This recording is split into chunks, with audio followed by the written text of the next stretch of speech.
जय हिंद दोस्तों। आज हम क्लास 8 एक्सरसाइज 6.2 को सॉल्व करने जा रहे हैं। इससे पहले वीडियो में आपने 6.1 का पूरा क्वेश्चंस आपने एक पूरे एक्सरसाइज का एक क्वेश्चंस आपने सीनियरिटी से देखा भी होगा, समझा भी होगा। आई होप आपको सारे के सारे क्वेश्चन समझ में आ गए होंगे। और इस एक्सरसाइज में हम वापस जो क्वेश्चंस हैं उसको ब्रीफली बेसिक कॉन्सेप्ट के साथ समझेंगे, ठीक है। इसमें कुछ बेसिक कॉन्सेप्ट आपको मैं एक्सरसाइज स्टार्ट करने से पहले बताना चाहता हूँ, क्योंकि देखो कई बार क्या होता है कि हम कोई क्वेश्चन सॉल्व करने जा रहे होते हैं, हम डायरेक्ट क्वेश्चन सॉल्व कर लेते हैं, ठीक है। क्वेश्चंस के थीम्स को नहीं समझते, उसको रट्टा मारने चले जाते हैं, ठीक है। तो इससे पहले मैं कुछ 4-5 मिनट का आपको बेसिक कॉन्सेप्ट समझा देता हूँ, उसके बाद एक्सरसाइज स्टार्ट कर लेते हैं। देखो, आपको लास्ट वीडियो में बताया था मैंने, स्क्वायर नंबर, अगर हम किसी का स्क्वायर नंबर की बात करें तो स्क्वायर नंबर का मतलब होता है, अगर 8 का स्क्वायर हमने लिख दिया, स्क्वायर नंबर का होता है उस सिमिलर नंबर से 2 बार मल्टीप्लाई करना। क्या होता है? उस सिमिलर नंबर से 2 बार मल्टीप्लाई करना, ठीक है। अब बात करते हैं, स्क्वायर नंबर है तो 8 का स्क्वायर करेंगे तो क्या हम 8 2 जा करेंगे? नहीं करेंगे। हम क्या करेंगे? 8 8 जा 64। 8 का स्क्वायर है मतलब 8 मल्टीप्लाई बाई 8 और रिजल्ट विल बी 64। ऐसा बताया था। अब बात करते हैं कि सर हमसे कोई बोलेगा कि आप डायरेक्ट 32 का स्क्वायर निकाल दो, समझते रहना। या आपको कोई बोल देगा आप 51 का स्क्वायर निकाल दो, 94 का स्क्वायर निकाल दो। तो क्या हम सर, अगर चूंकि आप क्लास 8 में हैं तो क्या आप डायरेक्ट ऐसे निकाल दोगे कि 51 इंटू 51 कर दिया और जो रिजल्ट आएगा वो आपने लिख दिया यहाँ, 94 इंटू 94 कर दिया, 51 इंटू 51 कर दिया, 32 इंटू 31 कर दिया, 32 इंटू 32 कर दिया, तो ये रिजल्ट आ जाएगा, वो आप लिख लोगे। देखो, आंसर तो वही आएगा जो आप मल्टीप्लाई करने पे ला रहे हो, वही आंसर इसका भी आएगा, वही आंसर यहाँ भी आएगा, वही आंसर वहां भी आएगा, हर जगह वही आंसर आएगा। बट हमें क्या कोशिश करना है कि थोड़ा एक स्टैंडर्ड मेंटेन होता है बेसिक प्रॉपर्टीज के साथ। तो जैसे 32 का आपको स्क्वायर पूछ रहा है तो आप क्या करेंगे? नियरेस्ट 0 नंबर पे जाएंगे। नियरेस्ट 0 पोजीशन नंबर क्या है इसका? 30। उसमें इसका कितना और चाहिए? 2। और इसको आप इस प्रॉपर्टीज पे यूज करके ब्रेक करेंगे। देखो, a plus B whole square, तो इसके अकॉर्डिंग आपका क्या बन जाएगा? 30 का square a square plus 2ab। इसका फॉर्मूला क्या होता है? a square plus 2ab plus B square. Clear है? तो a की जगह हमारे पास कितना मिल रहा है? देखो, पहले पोजीशन पे जो नंबर है वो a है, दूसरे पोजीशन पे जो नंबर है वो b है। तो 30 का square plus 2 into 30 into 2 plus 2 का स्क्वायर, ठीक है। तो ये हो जाएगा 900 प्लस 60 120 प्लस 424। कितना हो गया? 1024, ठीक है। अब आप इसको 32 को 32 से भी मल्टीप्लाई करोगे तब भी आपको यही आएगा, ठीक है। एक टर्म और आपको इस एक्सरसाइज में जो पढ़ना है उसके ऊपर भी मैं बेसिक थ्योरी बता देता हूं। उस टर्म का नाम है पाइथागोरियन ट्रिपलेट। क्या नाम है दोस्तों? Pythagorean triplet. देखो, अच्छा, पाइथागोरस से आपने एक थ्योरम भी पढ़ा होगा कि किसी राइट एंगल ट्रायंगल में, in any right angle triangle, the square of the longest side is equal to the square of the sum of the other two side. Sum of the square of the, मतलब इसका square अकेला इन दोनों के square के सम के क्या होता है? बराबर होता है। पढ़ा था आपने। तो इसमें भी पाइथागोरियन घुसा हुआ है। देखो, पाइथागोरियन ट्रिपलेट में पाइथागोरस कहीं ना कहीं है। तो इसकी भी जो थीम्स होती है वो यही होती है कि जो सबसे बड़ा नंबर होगा, जो 3 नंबर मिलेंगे आपको, सपोज करो 8 है, 6 है और 10 है, तो जो सबसे बड़ा नंबर होगा उसका स्क्वायर बाकी दोनों नंबर छोटे वाले स्क्वायर के बराबर होगा। दोनों छोटे के स्क्वायर के सम के बराबर होगा, ठीक है। इसी को क्या नाम दिया गया? Pythagorean triplet. तो जो बड़ा नंबर होता है दोस्तों, इसे हम कैटेगरी में रखते हैं एम स्क्वायर प्लस 1 के। किसके कैटेगरी में? M square plus 1। एम आपका इंटीजर होगा, 1 से ग्रेटर होगा, एम इंटीजर होगा, ठीक है। अब बात करते हैं, एम स्क्वायर प्लस 1 हो गया सबसे बड़ा नंबर, और ये दोनों मिल जाएंगे। जो सबसे छोटा नंबर हो जाएगा एम स्क्वायर माइनस 1 और एक हो जाएगा m2m। बस 2m, एम स्क्वायर माइनस 1 और एम स्क्वायर प्लस 1। ये 3 ही नंबर है जो पाइथागोरियन ट्रिपलेट पे हमें बेस्ड करना है और इसके अकॉर्डिंग ही क्वेश्चंस बनेंगे आपके एक्सरसाइज 6.2 के। ठीक है, फिर से समझते हैं पाइथागोरियन ट्रिपलेट पाइथागोरस थ्योरम पे बेस्ड ही है। इसमें भी आपने देखा होगा लॉन्गेस्ट साइड का स्क्वायर रेस्ट दो साइड के स्क्वायर के सम के बराबर होता है। पाइथागोरियन ट्रिपलेट में भी जो सबसे लंबा सबसे बड़ा नंबर होगा उसका स्क्वायर रेस्ट दो नंबर के स्क्वायर के सम के बराबर होता है। तो जो बड़ा नंबर निकलेगा वो आपका m स्क्वायर प्लस 1 होता है और दो छोटे छोटे नंबर m स्क्वायर माइनस 1 और 2m होते हैं। इन मतलब आप ऐसे बेस करके बना सकते हैं कि m स्क्वायर माइनस 1 का स्क्वायर प्लस 2m का स्क्वायर ये आपका बराबर हो जाएगा m स्क्वायर प्लस 1 के होल स्क्वायर से। मतलब ये इसका स्क्वायर देखो बड़े नंबर ये है, इसका स्क्वायर इसके स्क्वायर और इसके स्क्वायर के सम के बराबर होगा। ठीक है, तो इस एक्सरसाइज का बेसिक थीम आप समझ चुके हैं। अब हम बैक टू एक्सरसाइज जा रहे हैं। ठीक है, चलो एक्सरसाइज पे वापस चल रहे हैं। देखो आपका एक्सरसाइज का फर्स्ट क्वेश्चन क्या है, find the square of the following number. 6.1 में लास्ट वीडियो में डाल चुका हूं, 6.2 आप कर रहे हैं। Find the square of the following numbers, इस नंबर्स का स्क्वायर निकालना है। तो जैसा कि अभी मैंने पीछे ही बता दिया था आपको कि डायरेक्ट आपको 32 का स्क्वायर पूछ रहा है तो आप डायरेक्ट 32 इंटू 32 नहीं करेंगे। ठीक है, जैसे यहाँ पे एक बच्चा कर दिया पहले से बुक में 35 इंटू 35 ये आंसर ला दिया, आंसर यही आएगा बट ये तरीका ठीक नहीं है, इस तरीके से नहीं करना है। ठीक, तो आपने क्या करना है दोस्तों, यहाँ मैं एक्सरसाइज का नाम लिख ही देता हूं 6.2। क्या है एक्सरसाइज आपका 6.2।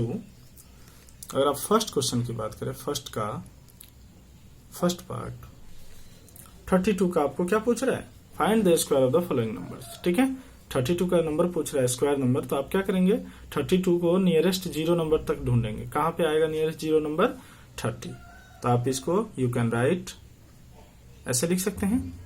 वापस ये कौन सा फॉर्मूले पे बेस्ड हो गया, a प्लस बी का होल स्क्वायर, इसका फॉर्मूला क्या होता है a square plus 2ab plus B square.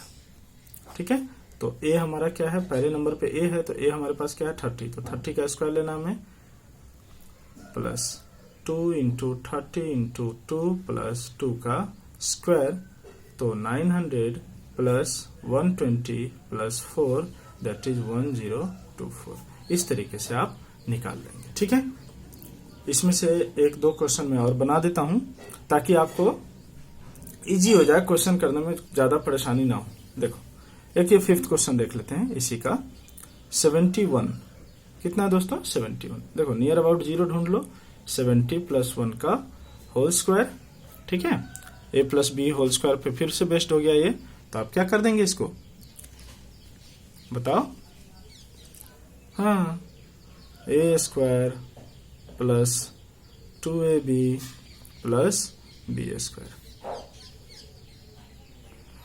140 plus 1 आप प्लस कर दीजिए 141 ये हो गया और ये 900, तो कितना हो जाएगा 1 1 4 10 5 कितना आ गया 5041। ठीक है, समझ में आ गया हो। तो अब आप फर्स्ट क्वेश्चन इजिली कर सकते हैं। देखो इसमें भी आप कर सकते हैं 30 प्लस 5 होल स्क्वायर, इसको आप दो तरीके से कर सकते हैं 80 प्लस 6 90 माइनस 4, 90 प्लस 3 50 माइनस 4।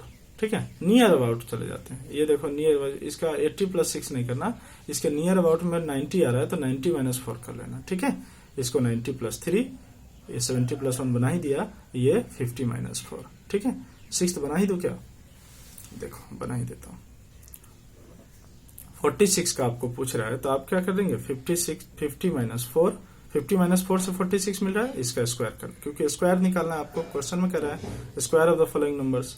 तो ए स्क्वायर, इसका फॉर्मूला थोड़ा चेंज हो जाता है, a माइनस बी का होल स्क्वायर हो जाता है दोस्तों। जो यहां आपने फॉर्मूला लगाया है ये वाला फॉर्मूला, सिर्फ यहाँ 2ab के आगे माइनस लगा देंगे, यहाँ माइनस होगा तो 2ab के आगे माइनस लगा देंगे। ठीक है, 50 का square minus 2ab plus b का स्क्वायर, 2500 माइनस 400 प्लस 16, 4 का स्क्वायर 16, तो इन दोनों का आप प्लस कर देंगे, माइनस 400 कर देंगे। कितना बन रहा है आपके पास? 6112। ठीक है, क्लियर हो गया? तो फर्स्ट क्वेश्चन आप क्लियर कर लेंगे। अब जो न्यू टर्म है आपके लिए, जो नया टॉपिक है वो है right a Pythagorean triplet which one member is. देखो इसी क्वेश्चन अभी मैंने बताया भी था, कह रहा है राइट अ पाइथागोरियन ट्रिपलेट। पाइथागोरियन ट्रिपलेट बताइए आप, इसका लिखिए जिसका एक मेंबर दे रखा, मतलब एक मेंबर ये दे रखा है तो बाकी दो मेंबर और निकालने हैं। 3 मेंबर ही होते हैं, एक 2m, एक m² -1 और एक m² +1। देखो फिर से बोलते हैं 2m m² -1। अब देखो m² +1 इक्वल टू के उस पार्ट वाला इधर सबसे बड़ा नंबर होता है, तो m² +1 इक्वल टू के RHS में, ठीक है, और m² -1 और 2m ये LHS में, ठीक है। तो इस नंबर को जो आपके पास 6 है ना, तो इसको आप तीनों पैटर्न पे ट्राई करके बना सकते हैं। देखो अब मैं ट्राई के लिए बता दूं कि अगर आप इस 6 को, अगर आप इस 6 को आप ये मान के चले, पाइथागोरियन ट्रिपलेट आपका अदर नंबर लेना है, तो अगर आप इस 6 को मान के चलते हैं आपको 3 नंबर में लेना है, m² -1 के बराबर लेना है, या 2m के बराबर लेना है, और या m² +1 के बराबर लेना है। ठीक है, यही है पाइथागोरियन ट्रिपलेट। तो अब ध्यान से समझना, आपके पास नंबर गिवन क्या है? 6 है। तो अगर आप इसको m² -1 के बराबर दिखाते हैं तो क्या आपको m² इक्वल टू ये 7 बनेगा, 1 इस साइड आएगा तो 7 हो जाएगा प्लस में, बट क्या m आपका इंटीजर मिलेगा? कुछ इस तरह का फिगर आएगा जो इंटीजर नहीं है। अगर आप इसको m² +1 के बराबर शो करते हैं तो क्या यहां भी आपको इंटीजर मिलेगा? मिल रहा है क्या? नहीं मिल रहा है। तो आप इसको इस 6 को किसके बराबर शो करेंगे? 2m के बराबर। 3 नंबर लेना है, 1 2 3, तीनों में से देखेंगे। यहां हमने ट्राई किया, नहीं बना बात, यहां ट्राई किया, नहीं बनी बात, यहां ट्राई कर रहे हैं, तो यहां आप देख रहे हैं कि m इक्वल टू आपका 6/2 दैट इज 3, मतलब एक इंटीजर आपको मिल रहा है। ठीक है, तो m इक्वल टू क्या मिल गया? 3।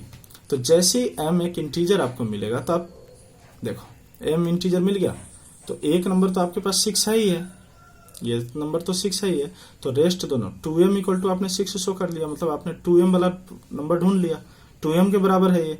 तो आपको क्या निकालना है? m² -1 और m² +1। ठीक है, तो m की वैल्यू आपको मिल चुकी है, 3 का स्क्वायर -1 9 -1 दैट इज 8, और इसका 3 का स्क्वायर +1 9 + 1 10 मिल चुका है। अब देखो, अब मैंने जो बताया था कि दोस्तों वेरीफाई कैसे करते हैं, जैसे मैंने बताया था ये इसका स्क्वायर ये दोनों का स्क्वायर मिलके अकेला इसके स्क्वायर के बराबर होता है। तो देखो 2m कितना है आपके पास? 2m कितना है? 6। ध्यान से देखना, 2m कितना है आपके पास? 6 है। तो 2m का स्क्वायर करो, 6 का स्क्वायर प्लस m² -1 कितना निकला है? 8। 8 का स्क्वायर करो, 10 का स्क्वायर करो, देखो 36 प्लस 64 इक्वल टू 100, 100 इक्वल टू 100, मतलब आपका ये दोनों आंसर सही है। मतलब एक मेंबर आपके पास क्या मिल गया? 8, और दूसरा मेंबर मिला 10। इस क्वेश्चन की बात कर रहा हूं मैं, एक मेंबर मिला 8 और दूसरा मेंबर मिला 10। क्लियर? समझ में आ गया? चलो एक और कोई क्वेश्चन बना देते हैं आपके लिए, क्योंकि मैं क्वेश्चन स्किप इसीलिए कर रहा हूं ताकि आप देखोगे, खुद से बनाओगे, नहीं समझ में आएगा तो हम फिर से आप कमेंट बॉक्स में डाउट पूछना। ठीक है, कोई सा भी बना दो या मैं सारा ही बना दूं। देखो सेकंड की बात करें, अगर आप इस सेकंड की बात करें दोस्तों, तो यहां भी देखो ध्यान से 14 है, तो आप क्या बराबर ले सकते हैं? क्या m² -1 ले सकते हैं? m² -1 लेंगे, इसे 14 के बराबर शो करेंगे तो m² इक्वल टू 15 बनेगा, m इंटीजर नहीं मिलेगा। +1 लेंगे तो m² इक्वल टू 13 बनेगा, m वापस इंटीजर नहीं मिलेगा। तो इसको भी हम क्या ले लेंगे? 2m इक्वल टू 14, तो m बराबर 14/2 दैट इज 7 मिल गया m। एक मेंबर हमारा है ही है 14, और ये किसके बराबर है? 2m के बराबर। क्लियर हो गया? ये 2m वाला नंबर है हमारे पास। तो अलग मेंबर लेना हमें, तो m² -1 करेंगे तो 7 का स्क्वायर -1, 49 -1 दैट इज 48, और फिर अगला मेंबर m स्क्वायर प्लस 1, 7 का square plus 1 that is 49 plus 1 that is 50। अब देखो मैं हिंट क्या बता रहा हूँ, 14 का स्क्वायर करो प्लस 48 का स्क्वायर करो, इन दोनों का स्क्वायर इसके स्क्वायर के क्या हो जाएगा, सम हो जाएगा, ठीक है, बराबर हो जाएगा। थर्ड पार्ट में देखो, क्या वापस यहाँ हम एम स्क्वायर माइनस 1 के बराबर इसको लेंगे तो ये एम स्क्वायर इक्वल टू 17 आ जाएगा, प्लस 1 लेंगे तो एम स्क्वायर इक्वल टू 15 आ जाएगा। वापस हम इसको 2m लेंगे, 2m equal to 16, m equal to आपको कितना मिल रहा है 8, वापस M square minus 1, M square plus 1, 8 का square minus 1, 64 minus 1 that is 63, और यहाँ हो जाएगा 64 प्लस 1 दैट इज 65, ठीक है, बड़ा नंबर 65, छोटा नंबर 63 और 16, ठीक है। आई होप आपको समझ में आ रहा होगा। यहाँ भी आप 2m इक्वल टू 18 लेंगे, यहाँ भी आप क्या ले लेंगे 2m equal to 18। Fourth part में आप क्या ले लेंगे भाइयों, 2m equal to 18, m equal to आपको मिल रहा है 9 मिल रहा है, तो m स्क्वायर माइनस 1 कितना हो जाएगा, 9 का square minus 1, 81 minus 1 that is 80, और m स्क्वायर प्लस 1 तो 81 प्लस 1 दैट इज 82, तो 82 का स्क्वायर अकेला 80 के स्क्वायर और 9 के स्क्वायर के सम के बराबर होगा, ठीक है। तो आई होप आपको ये एक्सरसाइज बहुत अच्छे से और जो यूनिक टर्म है पाइथागोरियन ट्रिपलेट वो बहुत अच्छे से समझ में आ गया होगा। देखो मैं फिर से कह रहा हूँ, हर एक क्वेश्चन में आपको जरूरी नहीं है कि आप 2m equal to he show करें। अगर आप m square minus 1 equal to वो नंबर आपके पास मिल रहा है, अगर होल नंबर m की वैल्यू आ रही है तो आप वहां से भी निकाल सकते हैं, ठीक है, ऐसा कोई बंदिश नहीं है। बट ये ध्यान रखें कि m की वैल्यू आपकी इंटीजर आनी चाहिए, ठीक है, एक होल इंटीजर आनी चाहिए, ठीक है। चलो ये सारे क्वेश्चंस का अच्छे से रिवीजन कर लेना, ठीक है, और जो क्वेश्चन समझ में ना आए वो क्वेश्चन दोबारा डाउट में पूछ लेना, हम आपके साथ स्टे कनेक्ट रहेंगे। और सभी एक्सरसाइज का जो मैंने कराया है मैंने प्लेलिस्ट में भी डाल दिया है, वहां से आप अच्छे से रिवीजन करके देख सकते हैं, ठीक है। तब तक के लिए अच्छे से पढ़ते रहो, अपना ख्याल भी रखना। जय हिंद।